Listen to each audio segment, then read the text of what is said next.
Hi, I'm Jayna Riley, and this is Ageless. I'm 40, and my life is just getting started. I'm here to share real talk and real experiences about how to live life ageless. Nothing's off the table. You know the vibes. Let's go. Welcome back to Ageless. I'm Jayna Riley, and today I am joined again by Florence Ann Romano. She is a personal growth strategist, author, philanthropist, and businesswoman.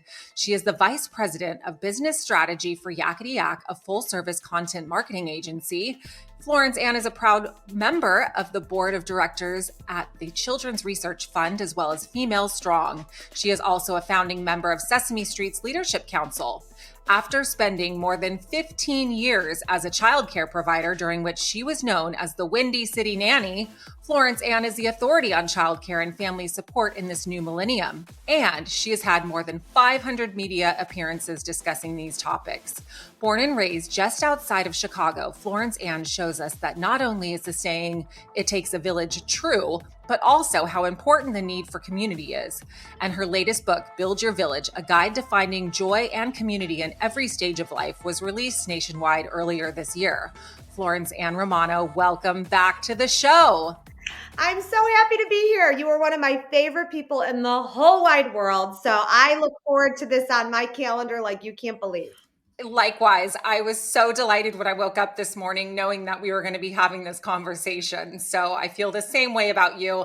And I know after we did our last podcast together, we were like, oh my God, we're soul sisters. Like, soul sisters to the max. To the max. I feel like we're those people that it doesn't matter how long you go without seeing each other or talking, that it's just a connection that just transcends. So I am so grateful to have met you, and I'm so proud of you and everything you're doing. Oh, thank you. Same to you. I mean, the last time you were here, we talked about your book, and that's such a major milestone. You know, there's so many people I know that are like, I have a book in me, and they haven't gotten it out, and you did it. And so that is so huge. And, you know, today we're going to discuss people pleasing, the downside to it, and how to overcome it. So let's just start by talking about the importance of understanding and respecting personal boundaries in relationships, because I feel like that's such a huge piece of the puzzle. I would like to think of myself, not would like to, I am a recovering people pleaser. I probably will be my whole life long. Right? I mean, and I think a lot of people are, because let's be honest, you know, you want to be liked. You want to do well. You don't want to hurt anyone's feelings. You want to be respectful. You don't want to cause a problem. You know, all of that comes into why perhaps we people please. And all of those reasons make sense. And it's not necessarily bad that's a goal of yours to accommodate someone or to be liked or to be accepted. I'm saying the quiet part out loud. There's nothing wrong with wanting those things. We want to be accepted by the people that we love, that we put energy into, that we have relationships with.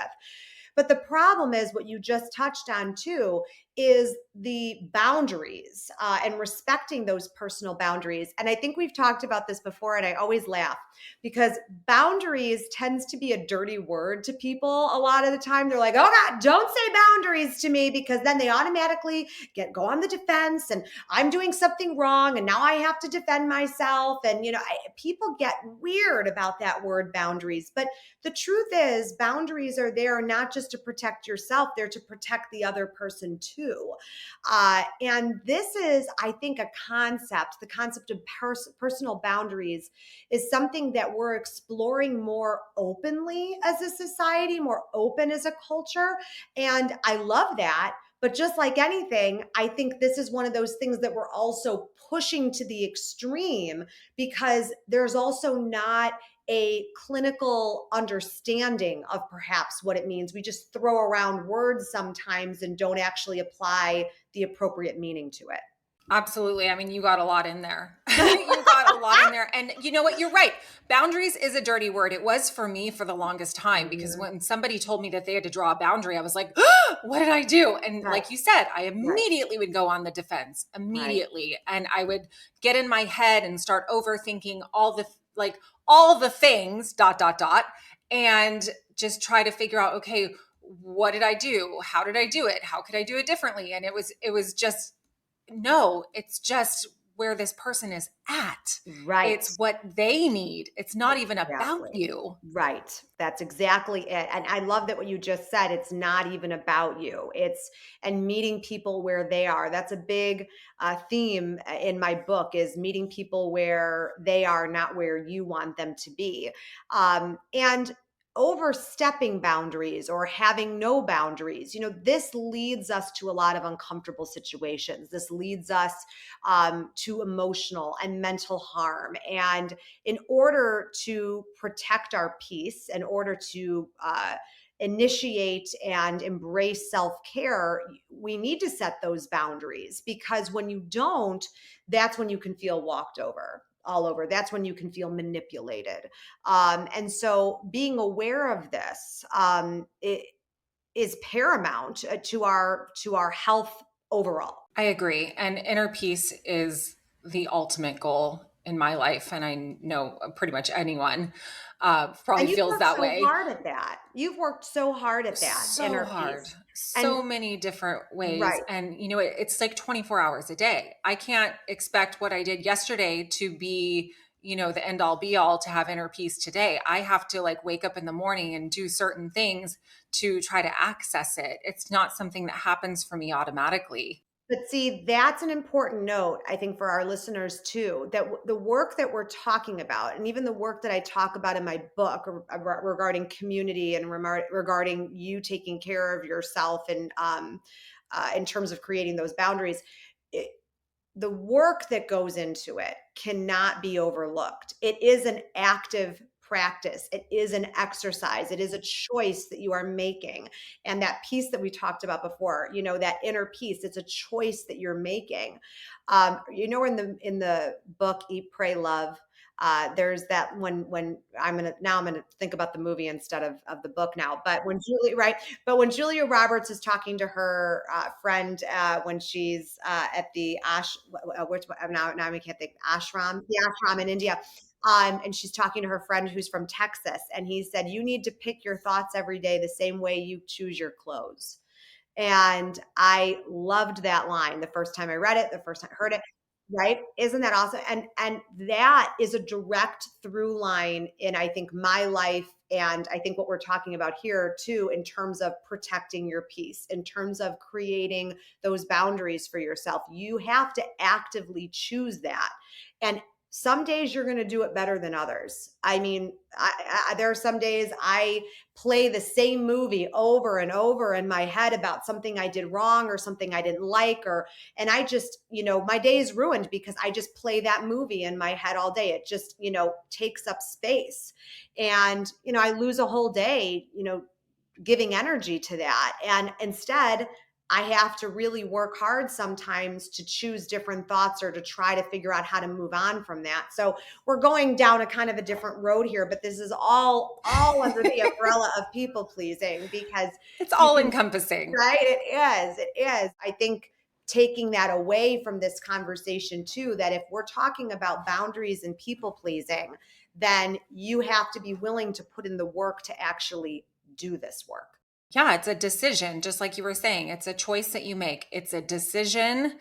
And I was just reminded the other day when I was doing some of my morning work is that things happen to us, and it's a blessing and a lesson. And if you Yes. look for both of those things, Yes. then you can move forward. You can go a Right. little bit deeper. And for me, people pleasing, I've done a lot of work on myself, and I'm in a 12-step program right now. And in the 12-step program, we look at our character defects. And I would say every single time I do this work, this people pleasing is in my top 3 character defects. So I've been really digging into it because I used to have this victim consciousness, and I didn't even realize that I was doing that, because I hate when people act like victims. It like really, really rubs me the wrong way. But I think it's only because I have it in me too. And that's exactly the way that I act when Right. I get on the defensive.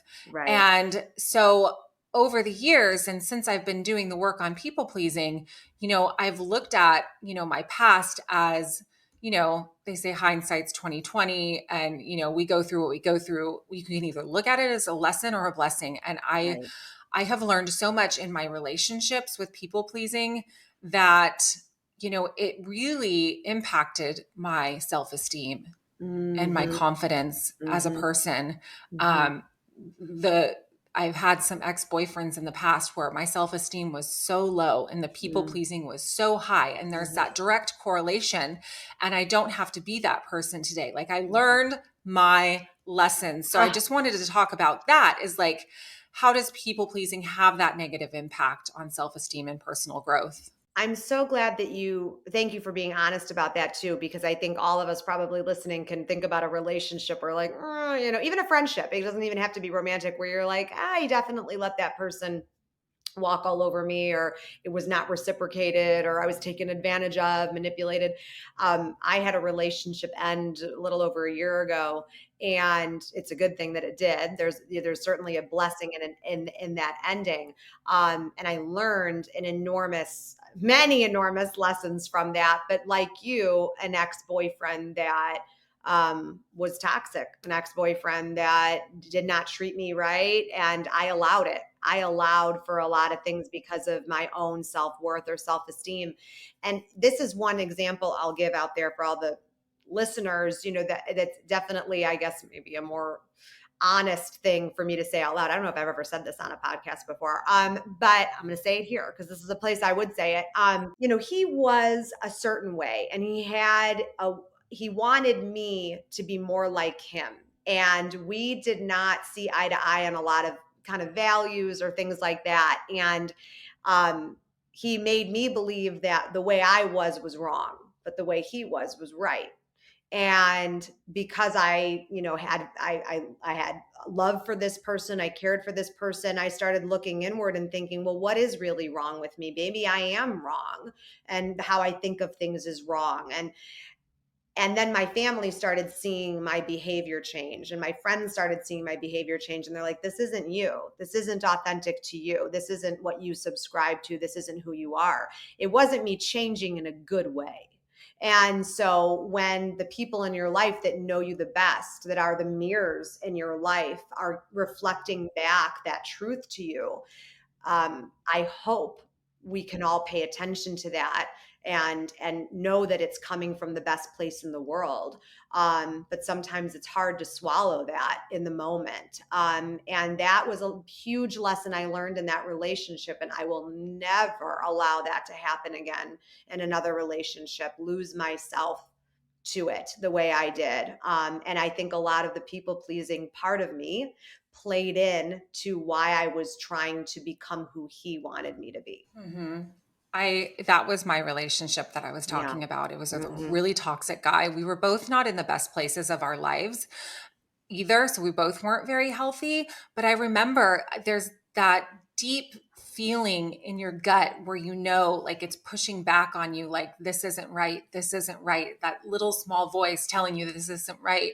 But when you have another person telling you, like you said, your values aren't aligning, or he wants you to be this certain way, and if you're not that way naturally, then you're doing something wrong. And it really bubbled up the people pleasing for me to a point where it was like, okay, so what am I doing right? Okay, well, I Hmm. can people please right. Hmm. So let me Hmm. just go all in on that. Right. And like you said, the people around you that will tell you the truth. I had a handful of people that were like, had to take a huge step back because I was in this horrible relationship and they just didn't even know me anymore. Like, it's Right. just so wild. And I will never allow it again, just like you. Yeah. I learned my lessons. It was a hard time, but it's in my past. And all I can do is hopefully help somebody else by talking about it, you Right. know? Yes. And that's, what they say, your mess is your message sort of thing. And I love that, right? And it's true. I mean, that's one thing I would say about, I think, our culture today that I really appreciate is more authenticity, more transparency. People are allowing you to see more of the nooks and crannies or the ickiness of their life. Because, we're all on social media. We see it and compare ourselves subconsciously to what we're seeing. And we wonder why we wake up sometimes the next day feeling so depleted and horrible about ourselves or our lives. And it's because we're doing this comparison in so many ways from the environmental things that we're surrounding ourselves with. And so again, choosing your thoughts the way you choose your clothes, choosing the content that we digest. Like your podcast is a great example of something positive you can do for yourself that's going to help you evolve and work on yourself and self-awareness and all things like that. But, there's also a lot of garbage out there that people are digesting. And you wonder again why you're waking up with that kind of icky feeling in your stomach. So you have to be careful about energetically how you are surrounding yourself, with whom you are surrounding yourself. Because it all plays into exactly what we're talking about here. It's almost like a doctor diagnosing a problem. We're talking about the diagnosis, like where is it starting from, and then being able to come up with the treatment plan for it. So diagnosing the people pleasing, and then how do I correct this? 100%. How do I correct this? I think that you nailed it on the head when you said authenticity. Mm-hmm. I'd love to dive into that a little bit more. How does it even play a genuine role in your connections with other people? When you're connecting with someone for whatever reason that you are, again, you're dating, it's a friendship, it's funny. I was out with girlfriends yesterday for a mutual friend's birthday, and we were all talking about how we came into contact, like how we all became friends. And timing of life and, geography and all of those things. But then we looked at each other and thought, gosh, I can't imagine, like, I can't even really think about a time not knowing you now, and that's such a wonderful, warm, fuzzy feeling to have. But the reasons we are friends are, those are all different reasons than perhaps other relationships I've had in the past, different friendships I've had in the past. And the reason those relationships work are because the values align, because we as people align. And maybe we're not exactly the same, and that would be boring. I don't want to be exactly the same as all of my friends, but certainly the similarities are there that keep us bonded. But I need to learn from my friends. I need to be challenged by my friends. These are things that I know that are important to me, and all of my friends do that for me in a different way. But the people pleasing, where this tends to become a problem in terms of connection and relationships, is if you're presenting yourself a certain way to try to fit in with a certain group, then that's not going to be authentically you. And you may not be attracting the right type of people because you're putting on this mask or this facade to do what you think is going to get you the acceptance or is going to get you entry into whatever social circle that is. So you need to, again, be very careful with how you are presenting yourself in situations where you're looking for connection. Because if you're not leading with your authentic self, then you're going to find yourself befriending people that eventually could hurt you, manipulate you, betray you, and maybe not anything as extreme as that, or just doesn't jive with you, doesn't align with you, and you're wondering why this doesn't feel quite right. So don't start this on the wrong foot, the connection with people and friendships, because cleaning up that mess later can be really hurtful and difficult and messy. So really try, and again, I talk about this in my book too, really try to be very intentional about who you are and honest about that, and putting yourself in scenarios with people that you have a better chance of connecting with in that authentic way. I was just having a conversation this morning with somebody about wearing masks, like the masks that we wear. And I Yes, in feel life. like that's almost a form of people pleasing because Yes. you want somebody to perceive a certain thing about you, but you're also manipulating as you're doing it. Mhm. And so you just reminded me of that conversation as you were talking. And yeah, it's just building those genuine connections would be really hard to do if you're wearing a mask.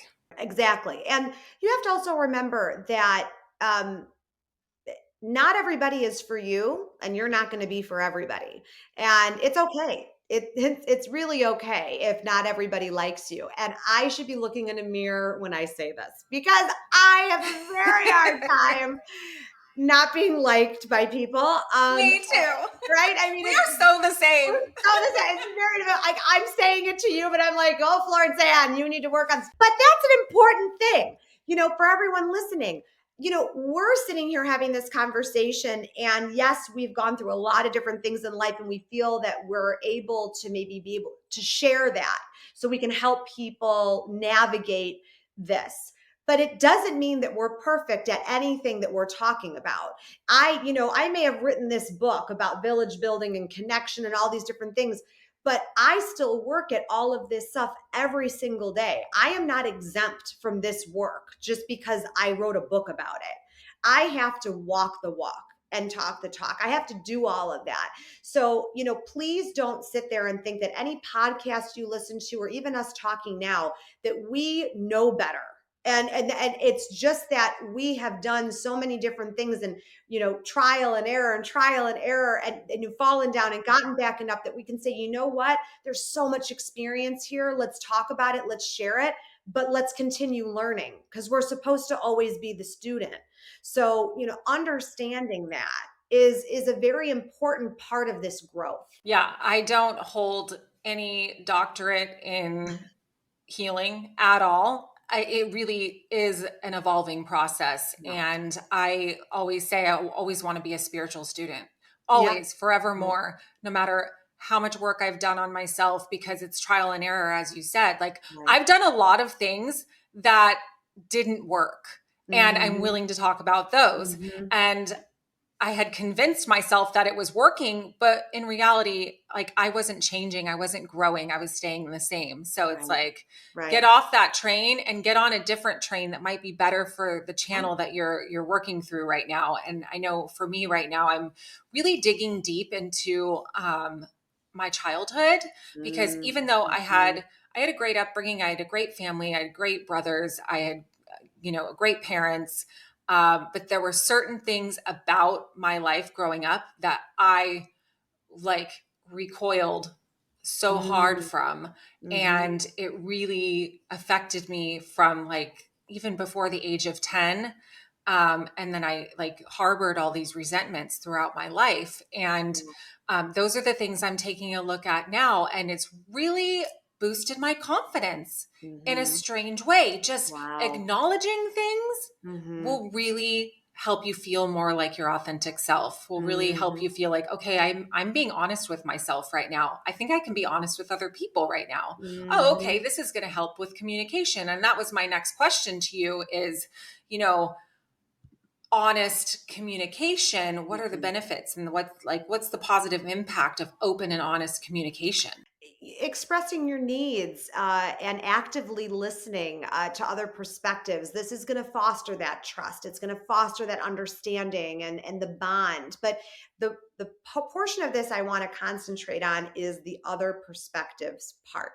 And so in my book that we talked about, Build Your Village, I have 6 archetypes of villagers in it. And the first one is the accepting villager, in terms of casting the people in your life. And I define the accepting villager as the one that's non-judgmental, the one that you're going to confess your secrets to, the one you can confide in.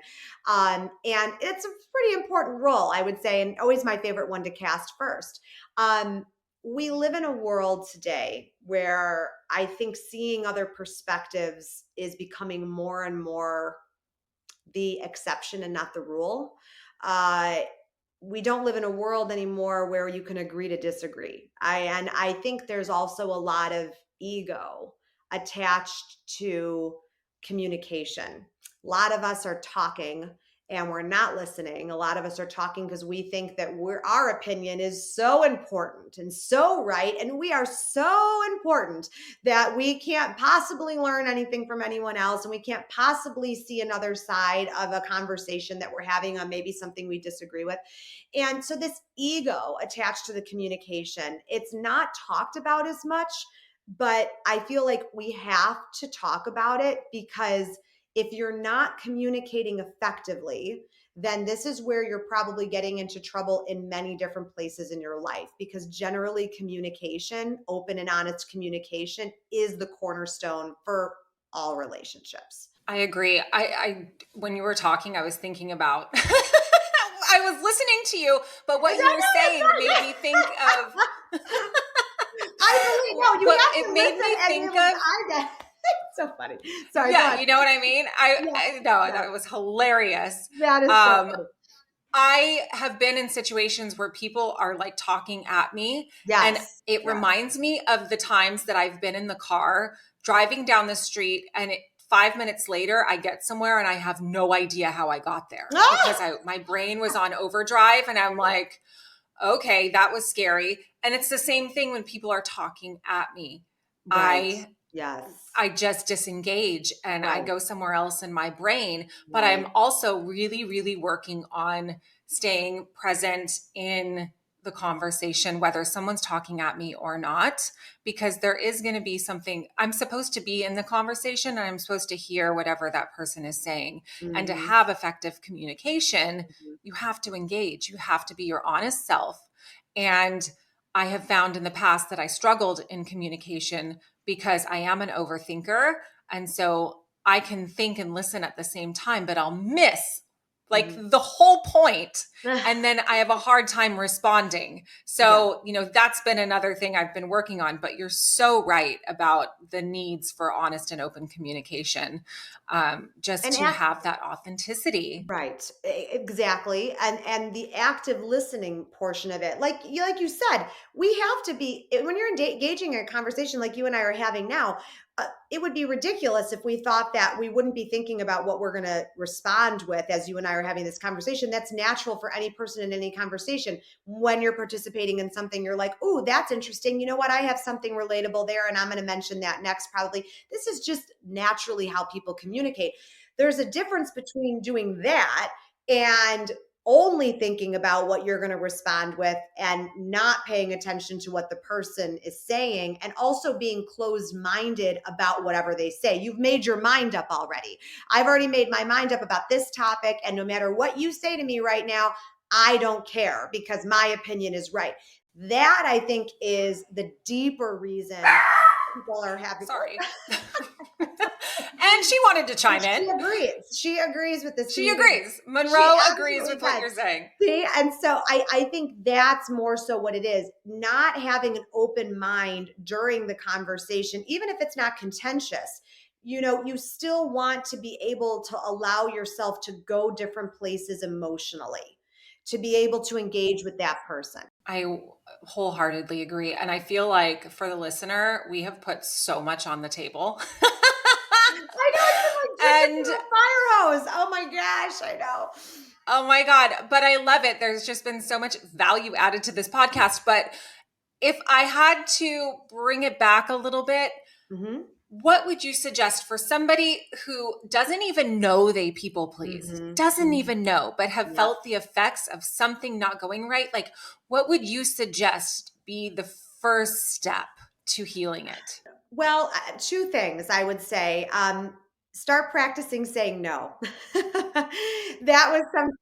That's where I started. Probably my work with this was saying no, and you can say what you mean and not say it mean. We talk about that all the time. You can say no and not say it in an aggressive way, but maybe you're not going to say yes to going out 6 nights a week because you are completely exhausted and you're going to pick and choose where you're going to give your energy. Start saying no in a kind way and know that you're allowed to do that. Know that you deserve that. And it's okay. Give yourself that permission. The other thing is also too, pausing before you respond. This is something I still work on all the time, just like saying no. I tend to want to give my reflex is to respond right away, even to a text message, an email, anything. I don't like to keep people waiting. And I feel that it's almost a sign of disrespect if I do. And even if I'm talking to someone, if I'm not sure how I want to handle it or what I want to do, I have a hard time saying, "Can I get back to you?" And this is become part of my language. And so I've found ways in my life to compromise with myself, because that's what this is. So if I want to respond to something right away, but I'm not sure yet what I want to say, but I want them to know I care, in an email, a text message, I will respond back and say, I'm confirming receipt of this message. Thank you so much. I'm going to circle back. They know I have my eyes on it. They know I'm going to talk to them later. I'm going to get back to them, just so they know they feel valued and that I care, but I'm not ready to make a decision yet. And then when it comes to pausing before I respond to something, again, I try to find the language that is going to feel good for me. When I'm going to go to sleep at night, I'm going to look back on how I handled that and go, you know what? Okay, yeah, proud of yourself. You did a good job there. You didn't disrespect that person. You left it in a good place, or what, however I'm going to rationalize it to myself.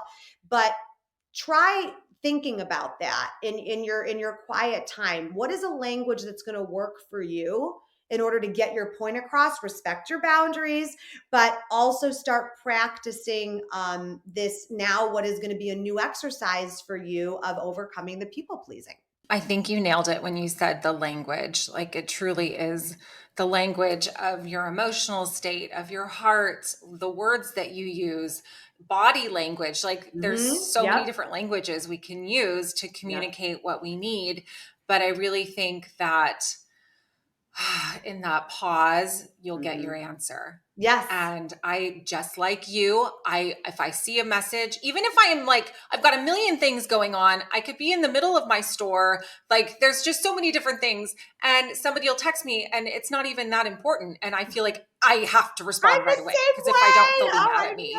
Yes, same way. But I love what you said. I confirm receipt. I'll circle back with you. I'm going to start using that, like, as of today. I love it. I love it. And you can use your, if that's too formal, I use that in mostly like business emails. If it's like to a friend or something, I'll be like, so good to hear from you. This was, you got it, whatever it is, whatever, however you want to say it that way. But, again, for everyone out there, customize it to your language, your energy, how but it's there. The essence of it is there. Yeah. I just think we live in a world that is so fast that I feel like we've almost evolved into this need to have to respond right away, or get offended when somebody takes their time in responding. Yes. I know. Someone else might have had, X, Y, and Z going on, and they weren't available for 8 hours, and they actually didn't see your text message. It's okay. They're not avoiding you. Don't make it into anything that it doesn't need to be. It's true. It's instant gratification in our world. One thing I think about, and I don't know if this will be helpful to people, but it helps me sometimes. I love to observe people, and I know you're the same way too. I love to watch people. I could sit in a restaurant all day and just like watch people anywhere. And sometimes I'll sit there and wonder like about that person's life. I'll see what they're up to, or, they're on their computer, or they're talking to someone, or just observing people as they're moving through life. And I'll think to themselves, oh, what an interesting day that they're having. This is what they're doing. This is what's taking their attention. And then I'll think to myself, as I'm not getting a response from something or someone or whatever it is, all the different scenarios that could be going on. I'm not going down the rabbit hole thinking what they are, but it's in my brain somewhere where I think, you know what? There's an example of busy. There's an example of busy, another example of busy there, and you're looking at it around. There are so many reasons that people's time is taken up and attention is distracted. Look at a mother who's trying to enjoy lunch with her girlfriends, but is trying to wrangle two of her kids. And she's trying to sit there and be present, but also trying to deal with her children. And, her phone is not out there, and she's maybe not going to be on it for the next hour or two. And she's not ignoring you. It doesn't mean that you're not important to her, but her attention is going a million different ways. So I'm trying to give people an example of like what a real slice of life looks like. Think about what's going on behind the person that you're messaging right now. They have a whole life that's attached to their phone, so, I don't know if that visual helps people, but sometimes it helps me. No, that totally helped me. I was visualizing the mom and her kids. And even though I don't have children of my own, like, I know what it looks like. You And sure do. It It looks happened like a yesterday. lot of work. It is. It's a lot of, I mean, I was watching my girlfriend do it yesterday at lunch. She was shoving a salad in her mouth while I held one of her babies. The one child was like taking her clothes off. You know, the other friends were like talking about this and that. I mean, like we were having the best time. It was like such a slice of life, like I said. But think about that mom, you know, I mean, like think about her in that moment who's trying to do a million different things and also be there present for her friend who's celebrating her birthday. I mean, just we got to give people grace. We talk about that a lot, you know, too, when we've had conversations. Just give people grace. We need that more than anything, kindness and love and grace. Especially 'tis the season. It's the that time of year again. That's right. And I feel like this is the time to really extend an immense amount of grace to everyone you see. And I feel like everyone understands the language of love, and it's not that hard to go to that place. I mean, it's our natural state. Correct. So, well, I have just enjoyed this conversation with you, Florence Ann. I knew it was going to be just fabulous as you are. So thank you again for coming on the podcast today. I really appreciate all the value you always add to every single time we talk. Thank you, my friend. Adore you. Adore you. Thank you for joining me for another episode of Ageless. Don't forget to rate and subscribe. Tune in next week for a new episode.